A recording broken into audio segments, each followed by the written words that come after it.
안녕하세요. 헤롯은 죽고 믿는 사람은 더욱 늘어납니다. 오늘 본문은 사도행전 12장 13절에서 25절입니다.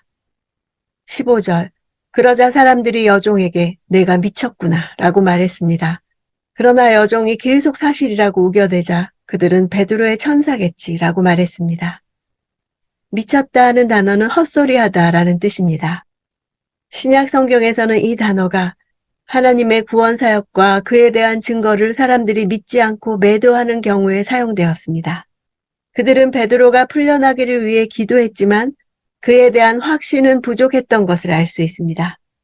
아마도 베드로가 풀려나리라고 전혀 기대하지 않았기 때문입니다.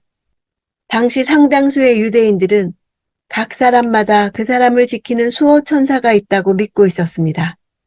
그들에 의하면 수호천사는 자신이 지키는 사람의 모양과 음성까지 똑같이 흉내낼 수 있으며 그 사람 곁에서 늘 지켜준다고 했습니다.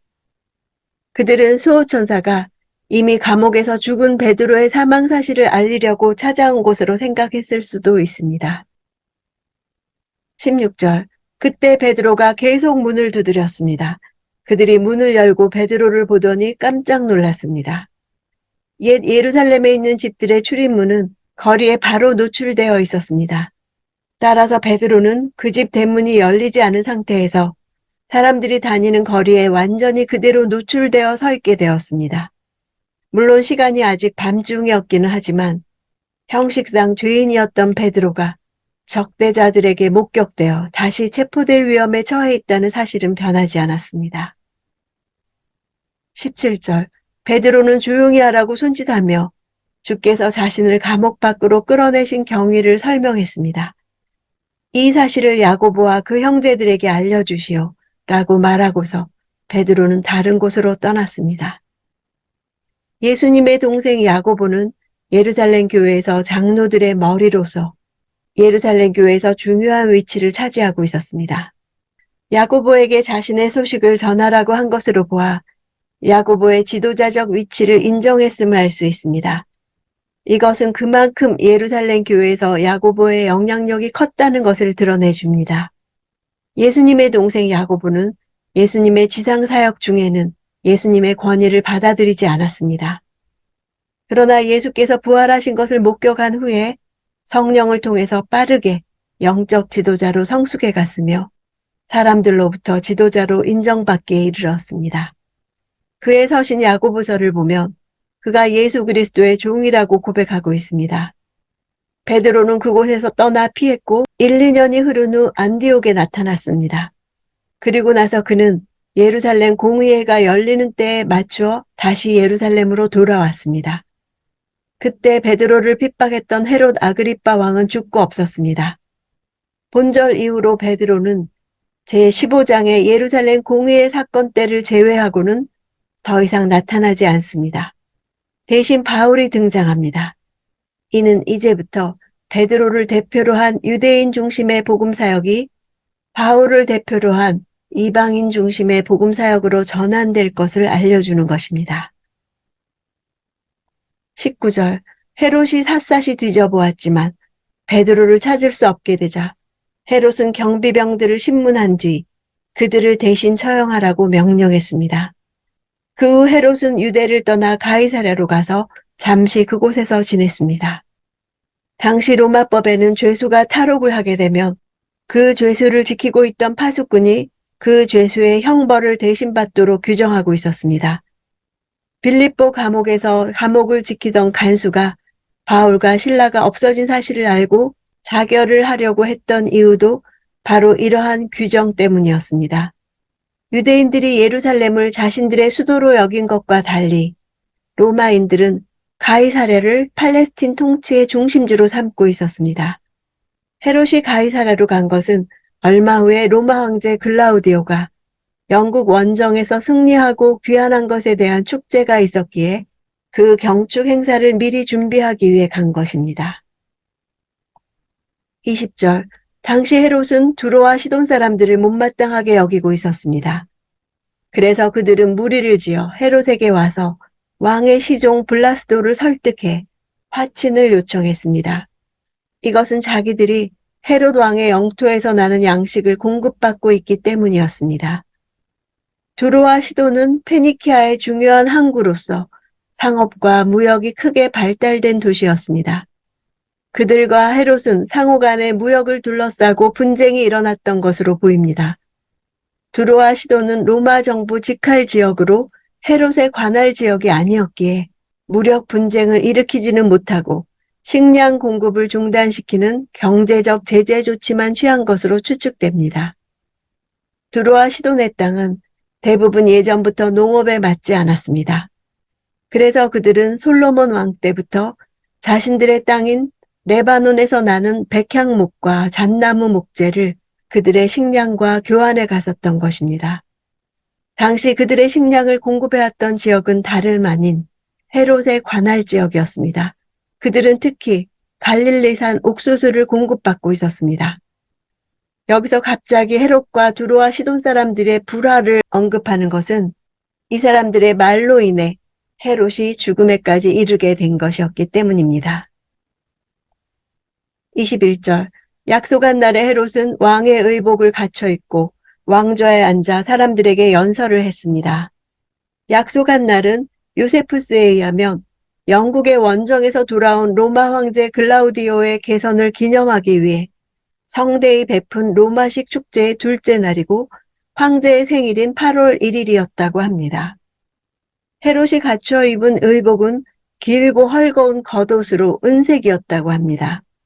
그 은색 겉옷이 태양 광선의 반사가 되면 찬란한 빛이 발산되었습니다. 헤롯은 그 옷을 입음으로써 환하게 빛을 뿜어내는 것과 같은 장엄함을 연출했을 것입니다. 22절 그러자 사람들은 이것은 신의 음성이지 사람의 음성이 아니다 라고 외쳤습니다. 헤롯의 연설에 대해 두로와 시돈 사람들을 포함한 백성들은 만족한다는 표시로 그를 높이는 함성을 질렀을 것입니다. 찬란한 햇살을 통해 헤롯이 입고 있던 은백색의 옷으로부터 뿜어져 나오는 그 광채가 그의 연설을 더욱 돋보이게 해서 그곳에 모인 사람들은 그를 인간 이상의 존재로 여기고 그를 신격화시킨 것이었습니다. 당시 하나님을 섬기는 정통 유대인들을 제외하고는 두로와 시돈 사람들을 포함한 헬라화된 모든 사람들은 자연과 우주를 신으로 보는 범신론적 신관을 가진 자들이었습니다. 특히 정치적 권력을 가진 통치자는 신 혹은 신의 아들로 불리워지기도 했습니다. 23절 그런데 헤롯이 하나님께 영광을 돌리지 않았기 때문에 주의 천사가 즉시 헤롯을 내리쳐서 그는 벌레에 먹혀 죽고 말았습니다. 헤롯은 백성들이 그에게 외치고 있는 찬양의 소리에 대해 꾸짖거나 멈추라고 하지 않았습니다. 오히려 그는 백성들이 그 같은 함성을 계속해서 외쳐줄 것을 바랐을 것입니다. 유대 역사가 요세푸스의 기록을 보면 이때 헤롯에게 무슨 일이 일어났는지 짐작할 수 있습니다. 헤롯을 칭송하는 백성들의 함성을 듣고 있을 때 갑자기 헤롯의 배가 심히 아파왔고 참을 수 없을 만큼 극심한 통증이 있었습니다. 신하들에 의해 재빨리 궁궐 안으로 옮겨진 헤롯은 5일 동안 극심한 통증으로 사경을 헤매다 죽었다고 합니다. 아마 장내에 살고 있는 회충이 단단한 공 모양으로 뭉쳐서 장폐색증을 일으킨 것으로 추측합니다. 누가는 그가 왜 비참한 죽음을 당할 수밖에 없었는지에 대해 그가 영광을 하나님께 돌리지 않았기 때문이라고 기록했습니다. 백성들이 자신을 신과 동일시하는데도 저지시키지 않고 하나님의 영광을 가로채는 패역함을 보인 것입니다. 베드로는 고넬료가 그의 발 앞에 절할 때 그를 일으키며 나도 사람이라고 했습니다. 신이라 불리는 헤롯이 가장 작고 미천한 벌레에게 먹혀버린 것입니다. 이는 세상 왕에 대한 하늘 왕의 심판을 보여주는 것이며 교회를 파괴하려고 하는 세상 권세보다 교회를 보호하시는 하늘의 권세가 훨씬 더 크다는 것을 보여줍니다. 24절 그러나 하나님의 말씀은 점점 널리 퍼져서 믿는 사람이 더욱 늘어나게 됐습니다. 헤롯의 말은 소멸되나 하나님의 말씀은 사람들의 마음속을 파고들어 세력을 떨칩니다. 누가는 헤롯의 죽음과 대조시킬 목적으로 헤롯의 죽음에 대한 묘사 바로 뒤이어 하나님의 말씀이 더욱더 부응했다는 사실을 기록하고 있습니다. 점점 널리 퍼졌다는 단어는 식물과 같은 생명체가 거침없이 자라나는 것을 뜻합니다. 복음이 마치 생명체가 성장하는 것처럼 외적으로 널리 전파됨으로 인해 교회의 성장이 계속되었다는 것입니다. 어떠한 회방이나 박해도 하나님의 말씀이 전파되고 교회가 성장하는 것을 저지할 수 없습니다. 사도행전에서 누가는 기도를 복음 전파의 중요한 원동력으로 제시합니다. 초대교회 성도들의 기도는 오순절 성령 강림 이후 하나님과의 계속된 교통이었습니다. 하나님과의 교통은 고난 속에서도 복음이 전파되는 능력이 되었습니다. 서로 대치하고 있는 세상과 교회라는 두 공동체는 각자 적절한 무기를 휘두르고 있었습니다. 한편에는 헤롯의 권세와 투옥의 조치가 있었고, 다른 한편에는 무력한 자들이 소유할 수 있는 유일한 능력인 기도가 있었습니다. 사도행전 12장은 야고보는 죽고 베드로는 감옥에 갇히고 헤롯은 승리하는 것으로 시작되었습니다. 그런데 마지막은 헤롯은 죽고 베드로는 자유롭게 되고 하나님의 말씀은 널리 퍼져가는 것으로 끝납니다. 복음 전파라는 목적을 위해 하나님의 능력이 하신 일입니다.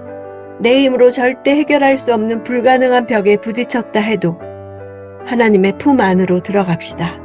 공중에 매가 나타나면 암탉은 새끼 병아리를 날개 안에 감춥니다. 하나님의 품 안에 피해 있는 것이 기도입니다. 기도하면 하나님이 움직이십니다. 호련히 천사를 보내십니다. 첫째와 둘째 파수를 지나 쇠문에 이르니 문이 절로 열리는지라.